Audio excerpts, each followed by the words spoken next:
Officiellement inauguré le 3 mars 2020 par son Excellence le deuxième vice-président de la République, le nouveau campus Buhumuza de l'Université du Burundi est né de la politique générale de décentralisation universitaire du gouvernement du Burundi.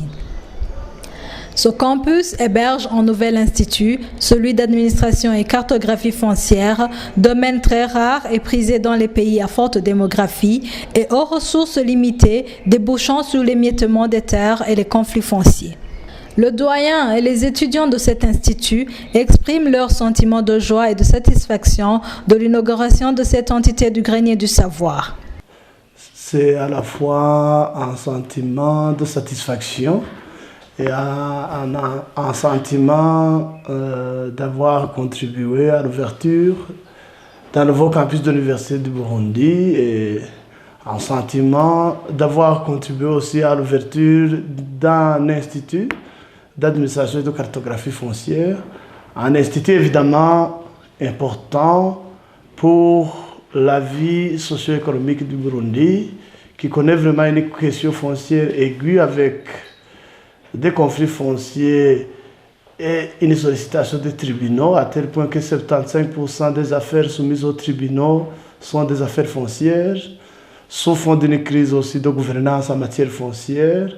Et c'est vraiment un sentiment que nous débutons la construction, la formation des étudiants qui seront, à la fin de leur cursus, affectés au service public de la gestion foncière du pays et qui vont contribuer à l'amélioration de la gouvernance ici au Burundi. Pour le niveau d'accueil, nous remercions nos représentants. Premièrement, notre doyen. Notre doyen se consacre le plus souvent, se consacre beaucoup. Les cours sont bien dispensés, les professeurs sont réguliers et ponctuels, les cours vont bien, pas de problème au niveau de l'enseignement.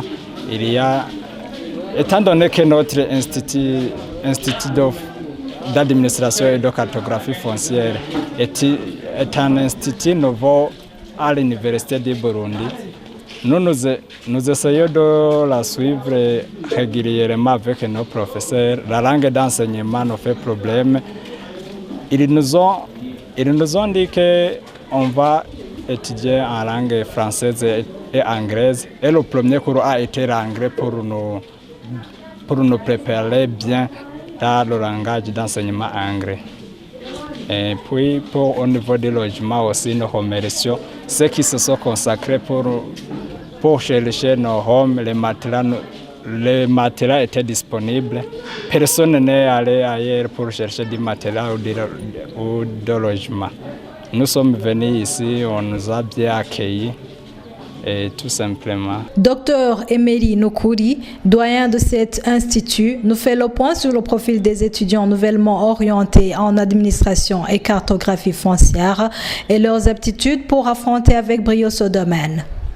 Le profil de l'étudiant que nous recevons, ce sont des étudiants qui ont fait les sciences scientifiques A, scientifiques B. Les étudiants qui ont fait l'école des travaux publics ou les écoles où on forme des futurs ingénieurs. Pourquoi ce profil? C'est le profil parce qu'on veut former une personne capable de faire à la fois la topographie, la cartographie, la gestion foncière, sur le plan technique, mais aussi sur le plan juridique. C'est ainsi qu'ils ont des cours, à la fois des cours sous forme d'ingénieurs, planification urbaine, aménagement du territoire, mais aussi des cours de droit, notamment les cours d'administration foncière, les cours d'aménagement du territoire aussi, de planification urbaine au niveau juridique, surtout au niveau des plans d'aménagement du territoire. Ils ont des cours d'environnement, ce qui vraiment nous pousse à chercher un étudiant capable d'affronter les sciences. Et c'est ainsi alors que pour nous, l'étudiant, c'est celui qui a fait les sciences, les travaux publics. C'est l'étudiant modèle qui peut finir la formation d'ingénieur comparativement à celle, par exemple, de la faculté des sciences de l'ingénieur. 3 semaines après le début des cours, l'état d'avancement des enseignements est très satisfaisant. Une innovation pour cet institut est que les cours seront dispensés en français et en anglais. Notre institut a commencé plutôt plus tard, le 10 février. On leur a consacré une journée d'accueil le 10 février. À partir du 12 février, nous n'avons pas vraiment perdu du temps. Ils ont commencé avec un cours de civisme et patriotisme. C'est un cours qui est classique pour toute l'université, qui a duré la semaine du 10. Ensuite, ils ont fait un cours de base, le cours d'anglais de 60 heures, qui leur permet d'affronter la formation à cet institut, qui, je le rappelle, est un institut bilingue, en français et en anglais. Et dans ce cas, ils ont fini le cours de civisme, le cours d'anglais. Maintenant, nous sommes sur 2 cours programmés en même temps. Le cours de trigonométrie, et ce cours est très important pour la lecture des cartes. Ça permet à l'étudiant de pouvoir lire les cartes, lire correctement les cartes, distinguer l'altitude sur les cartes. Mais aussi nous sommes sur un autre cours qui est la statistique descriptive appliquée à la gestion foncière, qui permet à l'étudiant de voir, à la fois d'apprendre les statistiques, mais aussi de les appliquer à l'évolution démographique du Burundi, mais aussi à ses conséquences sur la gestion foncière, notamment au niveau de la multiplication des conflits qui est calquée à l'augmentation de la population. Bref, nous sommes à 20% du semestre et nous sommes très optimistes avec les facilités accordées par la direction de l'Université du Burundi. Nous avons des enseignants qui peuvent venir et enseigner ici au campus à partir de Bujumbura ou à partir d'autres villes du pays. La vie des étudiants en termes de logement, restauration, accès à l'eau et à l'électricité sont facilités par une organisation consensuelle du côté des étudiants et de l'administration tant décanale que provinciale. Voilà, la vie des étudiants, c'est toujours la partie la plus importante de la vie au campus. Voilà, qu'est-ce qu'on a fait? On a prévu, nous sommes dans le nouveau système de partenariat public-privé. Donc, à l'arrivée, je dois remercier l'Université du Burundi qui nous a facilité d'abord le transport des étudiants, le logement d'abord à l'Université du Burundi. Donc, les étudiants ont été rassemblés à Bujumbura, ceux qui venaient ont été logés au campus Kiriri. Et puis nous les avons assemblés au campus Mutanga. À partir du campus Mutanga, ils ont eu accès à des bus gratuits de l'Université du Burundi qui les ont transportés jusqu'ici à Buhumuza. Mais parce que c'était un nouveau campus, il fallait trouver des modalités pratiques pour que les étudiants puissent vivre normalement. Qu'est-ce que nous avons choisi? Avec l'Université du Burundi, on a contacté un privé qui a accepté de construire un mini-campus où ils peuvent vivre. Pratiquement, c'est comment? Ça veut dire que les étudiants ont trouvé un privé qui, soutenu par l'administration provinciale, avait équipé 30 chambres. Et dans chaque chambre, il y avait 2 lits superposés. Et sur les lits, il y avait des matelas. Les étudiants se sont installés et par mois, ils payent 10 000 francs de loyer. Ce n'est pas une charge exceptionnelle sur les pré-bourses, 10 000 francs. Et pour les responsabiliser, c'est eux qui se chargent du paiement de l'électricité. Et c'est la décision de l'université, c'est par chaque trimestre, on déduit sur le compte de l'étudiant 10 000 francs pour payer l'électricité. Mais pour les responsabiliser, ils ont créé un compte sur lequel va transiter ces frais de paiement de l'électricité et de l'eau. Et ce compte sera géré conjointement avec le doyen et le représentant des étudiants. Et la formule est simple. S'ils consomment de manière responsable, ils vont payer moins.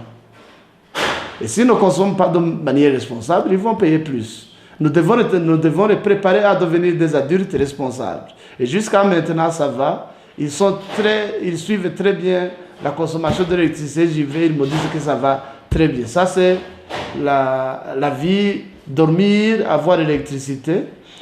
Mais la question suivante, c'est la nourriture. Nous sommes à une période où, même avec le système de pré-bourse, l'université n'est plus capable de loger les étudiants, mais aussi de les nourrir. Voilà, moi, en tant que professeur de l'université, je vais partager mon expérience au doctorat et au master. On faisait la cuisine nous-mêmes, pratiquement. Nous avons demandé aux étudiants de se grouper par 8, par équipe de 8, par équipe de 6. Ils font la cuisine ensemble. Leur campus est doté d'une cuisine collective. Ils font la cuisine ensemble, ils vont au marché, ils cuisinent, ils suivent les cours normalement et ils mangent bien. Ils mangent ce qu'ils veulent et à un prix moins élevé. C'est ça, ils peuvent dormir, ils peuvent étudier, ils peuvent manger.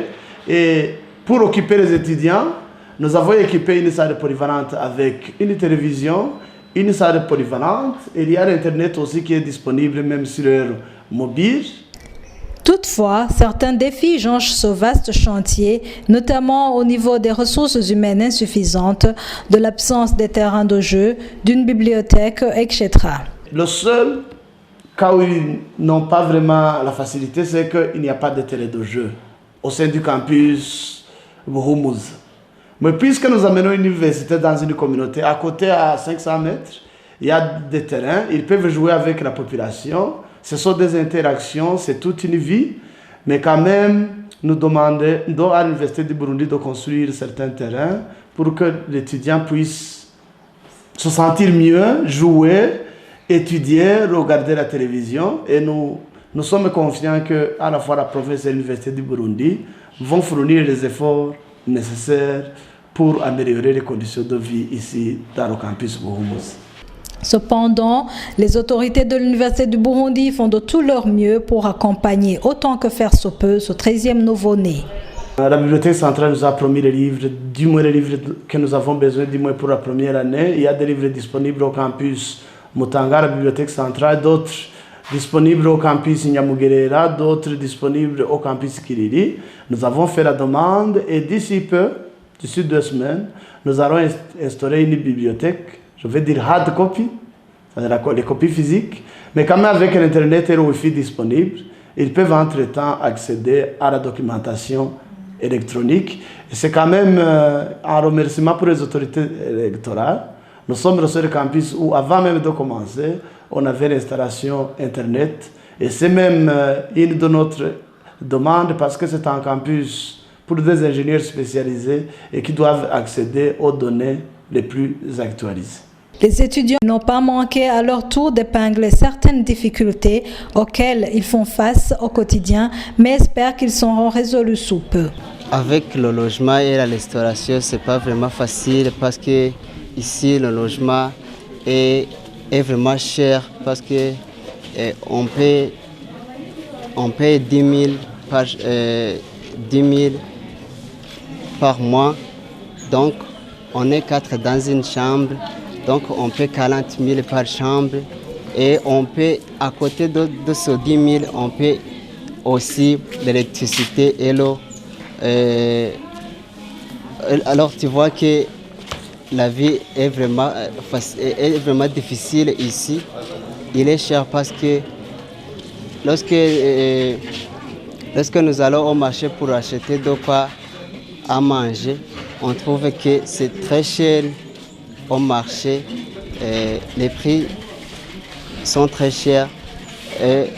Il y a aussi le problème de préparer la nourriture parce que si on vient à l'école, on prépare de la nourriture et puis le tourner à l'école et puis tu vois que c'est vraiment difficile.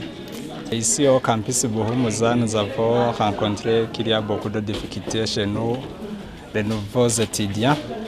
Ici, nous avons rencontré, comme par exemple au niveau du logement, il y a un problème des moustiquaires.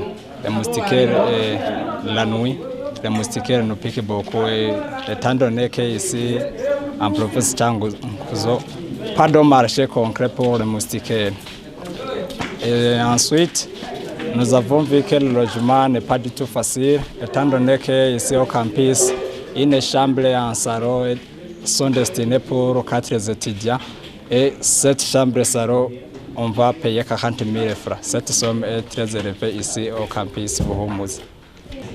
Ici, nous avons rencontré un problème d'électricité qui se manifeste le plus souvent quand nous sommes en cours, étant donné que nos professeurs utilisent des machines portables, ordinateurs, des projecteurs, les cours ne se déroulent pas bien suite à l'électricité.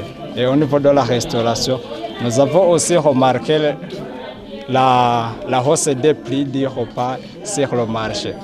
Par exemple, nous sommes rendus sur le marché de Changuzo, étant donné qu'un kilo de riz coûte 2400, un kilo d'haricots coûte 1300. Et cela nous fait comprendre qu'ici à Changuzo, la vie est très difficile au niveau de la ration. Même le matériel. Ici, nous vivons ici dans les homes, je dirais les homes, mais chacun se rationne à sa part. Le doyen est rassuré de la collaboration entre le décanat et les instances provinciales qui ont toujours été à leur côté. Jusque maintenant, la collaboration est la meilleure. Depuis même l'installation du campus, la préparation, nous avons bénéficié de toutes les facilités de l'administration provinciale et de l'administration communale. C'est une administration engagée qui collabore avec nous, à la fois pour la vie étudiantine, la sécurité, mais aussi pour un coup de main à gauche, à droite. Nous sommes des administrations qui travaillent pour le même gouvernement et nous fonctionnons très bien et nous espérons que la collaboration va continuer à être bien et que cette collaboration va contribuer à l'agrandissement du campus, mais aussi à l'installation de nouveaux étudiants qui vont sans doute influencer le développement dans la province et que la province va influencer ici. Et notre objectif, c'est de contribuer au développement du pays par une formation de qualité, mais aussi par une vie exemplaire ici dans la province Changuzo.